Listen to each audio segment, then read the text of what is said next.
Yo, what is going on, my Lightninig Legnds? Yeah, boy, back,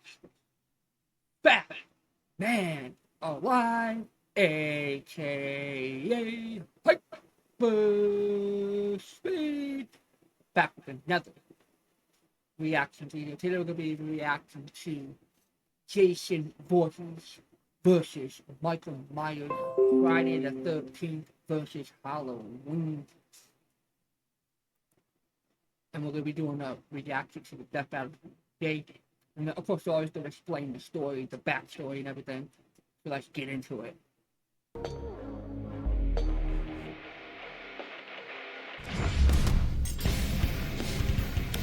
Prepare yourselves. It's time we tell the tale of Crystal Lake's masked murderer, Jason Voorhees. And the horrifying boogeyman of Haddonfield, Michael Myers. He's Wiz and I'm Boomstick. And it's our job to bring terror and fright on this Halloween night on Death Battle. Within the woods of Crystal Lake lurks a killer, buried but not dead, doomed to rise from the grave and slaughter those who live and love, if you know what I mean. This is the curse of Jason Voorhees. Rumor has it he was a deformed child, bullied and harassed all of his life, only cared for by his single mother. But not even Mama Voorhees could save Jason when he tragically drowned at Camp Crystal Lake. Or did he? Over time, Crystal Lake became wrought with strange disappearances and violent deaths. Including the camp counselors who should have been watching Jason when he drowned all those years ago. Someone, or something, was out for vengeance. And yet these harrowing murders were committed by none other than Jason's own mother, Pamela Voorhees, seeking revenge against those who neglected her child, dooming him to his terrible end. That actually makes a lot of sense. Good for her, I guess. However, even after her killing spree was cut short, the deaths continued. Nobody could prove it, but maybe, just maybe, Jason was still alive. Holy shit! Yeah, he's definitely alive.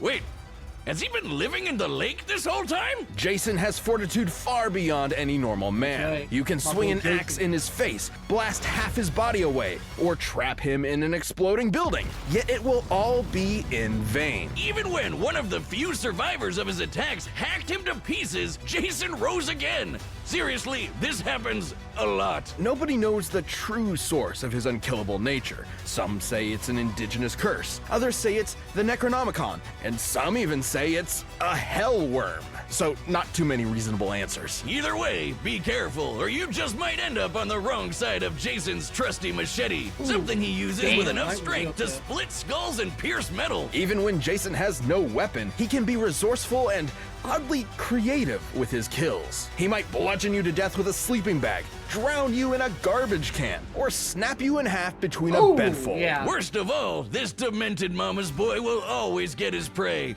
Oh, you think you can run away? Well, think again, idiot. He can teleport. No, he can't. Oh, yeah? Well, how about the time he appeared in multiple places at once around this dance floor? See? Teleporting. Wrong. Hallucinations resulting from a mix of cocaine and panic. Okay, smartass. How about when he teleported from one end of this ship to another? How'd he get there? Actually, when watching the full scene for complete context, there is plenty of time afforded for Jason to jump down the deck while off camera. He is quite athletic after all. What, without making any sound? The guy's built like he's made of 100 brick houses. Are we watching the same movie? Look, fans have argued this for years, and while admittedly those moments are questionable, they're not enough to prove actual teleportation. Okay, how about this one? In Jason X, where 3 soldiers are shooting him straight on, and he just disappears. Poof! Gone! While they're looking right at him, goddammit, it's teleporting! Well, I'm sure there's a logical explanation. I just stared at this scene while processing. You know, I've watched all the movies, at least, I would say, at least one time each, for like all the Halloween movies. Like the Jason and the Michael Myers movies, at least once out of all of them. I might have seen them more than once, but I'm not really like keen to like horror movies. It's not my I guess you could say my cup of tea there. my interest in stuff. But I have seen all the movies at least one time.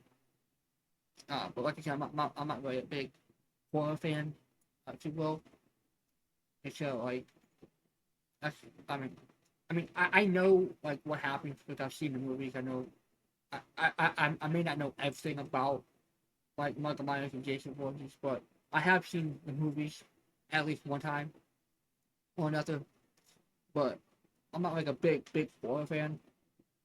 So like it's a little bit, I guess you could say new to me. Like when I hear like the backstories of all of them. Like of course they explain the backstories in the movies, kind of. Like, actually they do when we talk about. But like like I said, I've only seen like maybe like once or twice, but because I'm not like a big horror fan.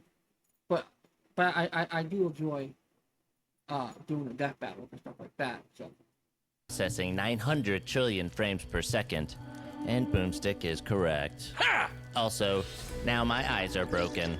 Joy. You know, Jason can actually teleport in the video game, so I believe it. I suppose teleporting would explain how, despite his hulking size, Jason can move with ghostly silence and pick off victims one by one. Are you sure about this, dummy? Dummy?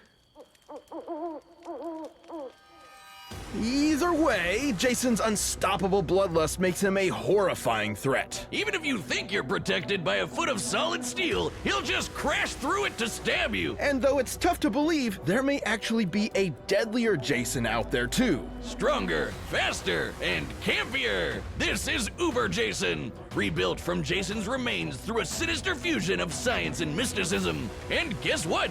Normal Jason later fought Uber Jason and actually held his own. Yeah, the comics get kind of wacky, just go with it. Only Okay, natural for a probably monster that has that's- fought I never other knew supernatural that. entities. I never Like even Freddy thought Krueger, about that. Leatherface, and the groovy man himself, Ash Williams. Indeed. So be warned, if you ever see a shadow moving through the darkness and hear a familiar, run. Jason is out to find you, and chances are you are not leaving alive. Ooh, okay.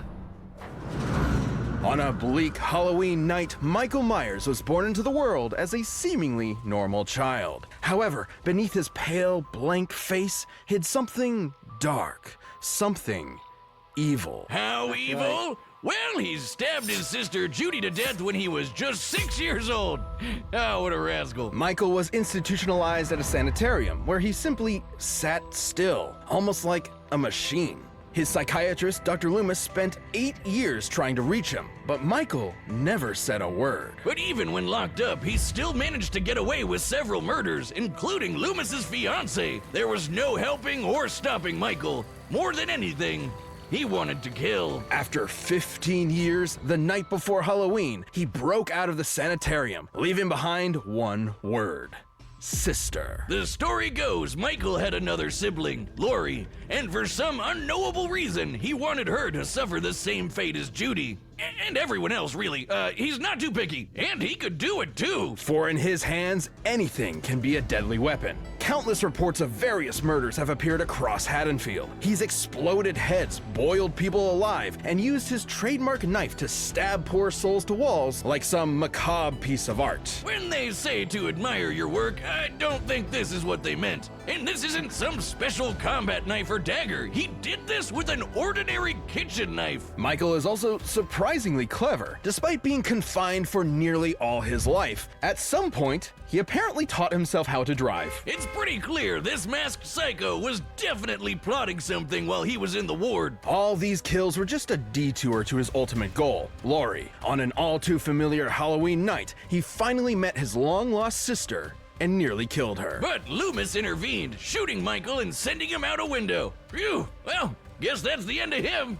Yeah, you know it's not. No one knows how, but the body simply vanished, only to return later that night as if nothing had happened. There's a reason why they call him the Boogeyman. Even after being set on fire and rendered comatose, Michael Myers would not be stopped. Almost like he's some kind of invincible undead monster. Many explanations have been given for Michael's strange abilities, but some less reputable sources suggest he's bound to the ancient druidic Curse of Thorn, whose symbol is, well, they say it's an ancient icon of Halloween, but it's actually the Norse rune for Thor, sometimes called the Thorn Rune.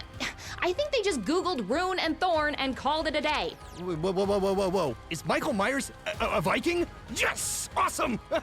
Curse or no curse, Michael is inexplicably driven to kill without hesitation, and his victims almost never see him coming. You said, uh-oh. While explaining Michael away with a vague curse is nothing more than a crutch for the truth, the fact of the matter is, no one knows why he is so cruel, so violent, so unstoppable. He just is. At the end of the day, evil gives no explanation, only despair. Michael thrives not just on the satisfaction of murder, but the fear it inflicts in others. Even scarier, his kills are done with surgical precision. He can murder you as quickly or slowly as he wants. This guy knows exactly what he's doing with that kitchen knife. He's like a hibachi chef of death. And yet, his attacks were almost brought to an end by Laurie herself. But when the time came for the final blow, Michael proved his intelligence and wit by faking his own death using a body double. All while getting his sister to commit murder for him. Honestly, I'm kind of impressed. He's also either impossibly sneaky, or he can use teleportation, because he once moved through a yard full of motion sensors without setting off a single one, until he wanted to. Look at this! There's just no stopping him. Fill him full of bullets, Michael will come back ready to rip off your head. Put him in the center of an exploding church. I'm actually excited because they're actually making Michael Myers a Halloween Kills video game with Michael Myers. I'm so excited for that. I can't wait for that to come out. When that comes out, I'm definitely going to be playing that. It's probably going to come out sometime next year, but I'm excited for that. When that comes out, I'm definitely going to be playing the Halloween Kills video game. Probably with radios and other things. And also, they also have a kind of like a single player campaign, which I'll probably be playing that as well. Let me know if you guys would like to see that on my gaming channel. But I definitely will be doing that as well. Doing a walkthrough on the Halloween Kills game that's coming out with the Michael Myers. He'll survive and go on to kill dozens more people, just for dramatic effect. It was this relentless evil that made the people of Haddonfield go ballistic and band together to end Michael Myers once and for all. Unfortunately, the town would soon realize that was just not possible. Any ordinary person would have been long dead after what he experienced, but he took all of the town's punishment, got right back up, and went right back to doing what he does best. And you know what's the creepiest part about all this? They never caught him. He's still out there looking for his next prey, I assume. So every Halloween night, lock your doors, turn off your lights, and pray you'll make it to morning. Because the boogeyman is real, and his name is Michael Myers. Yeah, sure. This episode of Death Battle is sponsored by Babbel. It's This episode is sponsored by... Oh my gosh, how many more sponsors we got?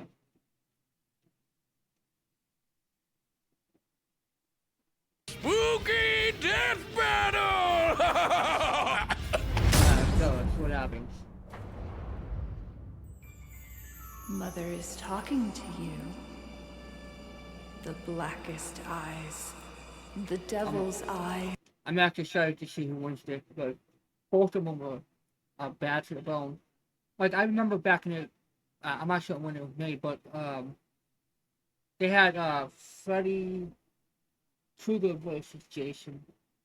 And I if I remember correctly, you guys should tell me in the comments down below, but if I remember correctly, I believe Jason won that match against Freddy Krueger, if I'm not mistaken. Like I said, it's been a while since I've seen all the movies. But let me know. I believe, let me know down in the comments. I believe it was Freddy Krueger that won Michael Myers, Jason Voorhees that won the match. With Freddy versus Jason. I believe it was Michael Myers. I should say Michael Myers. Jason Voorhees that won against Freddy Krueger, I believe. Like I said, let me know down in the comments down below.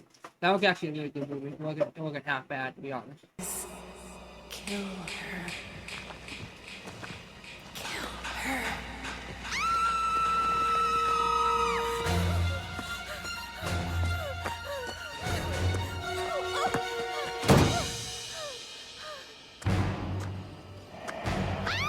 Oh, he's dead.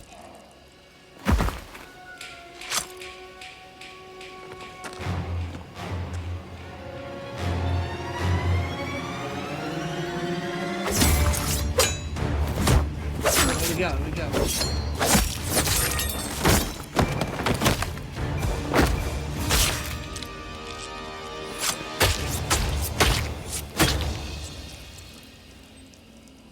Alex! Where are you? We gotta go!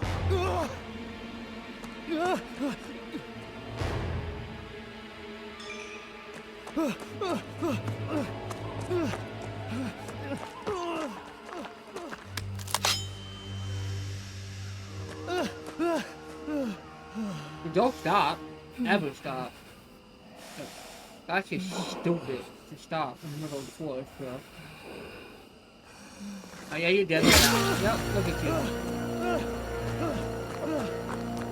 Oh, how come you're not dead?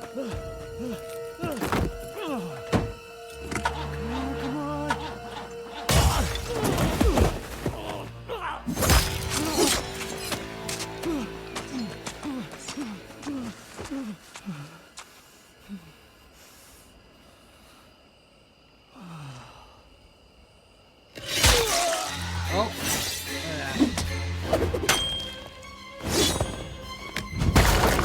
damn, we got it. Kill him, Jason. Kill him!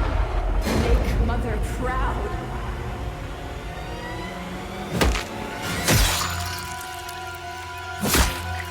Damn, right in the head.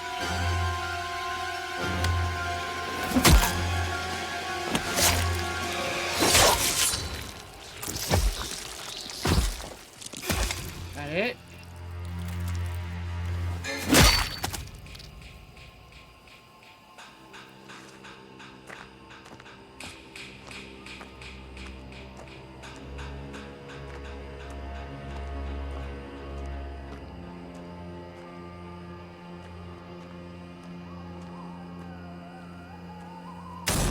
Damn. Alright, so it Okay, looks like are we Michael sure Myers, he's Jason dead? Voorhees is You the can't be too careful ultimate with these killer. guys. Michael Myers won't be rising from the grave this time. Jason was too much for him. The stories may paint these slashers as unstoppable, but they do have limits and can be understood. To Michael's credit, he could match Jason in a lot of ways. Both were experts in methods of killing, and both could totally teleport. Theoretically, though if both of them really could teleport, then neither had an advantage in that regard. So teleportation deniers can rest easy knowing it wasn't really a factor here. Even the explosions they both survived were similar in size and destructibility. But Jason held the edge with his superior endurance and healing. Michael faking his death with a body double was clever, but he did it because he explicitly could not survive something like decapitation or getting half his torso blown off. But Jason could. He also had more experience fighting other supernatural enemies like Leatherface, Freddy, and his uber self. So I doubt Michael could have surprised him with something he's never seen before. And Jason was just as strong and vicious as Michael, if not more. So given the difference in survivability, he had a much better chance of striking Michael down first. In a battle between two unkillable monsters, it's only natural it would come down to who was more unkillable. After being ripped to pieces, Michael could now rip in peace. Right, Jocelyn? Jocelyn? Hello? The winner is Jason Voorhees. Alright, dude, that was actually really good. I'm not gonna lie, that was actually really good. Yeah, so, in your opinion, Michael Myers would be the loser, Jason Voorhees would be the winner. I honestly, we don't. This is why they make death battles, so that way we can see what happened, and who will be the proper people, the proper winners. But if you guys have enjoyed this video, let me know in the comments down below. And also, like I said before, let me know if it was if it was Jason that won the match against Freddy Krueger, or was it Freddy Krueger that won the match against Jason? I believe it was Jason that won the match against Freddy Krueger. Let me know in the comments down below. But if you guys have enjoyed this video, it's been your host, the Fast Man Alive, A.K. Yay! Hey! Sweet! And with that being said, yeah boy, it's been on here. Hey! And with that being said, your boy Hubbard being out here. Hey!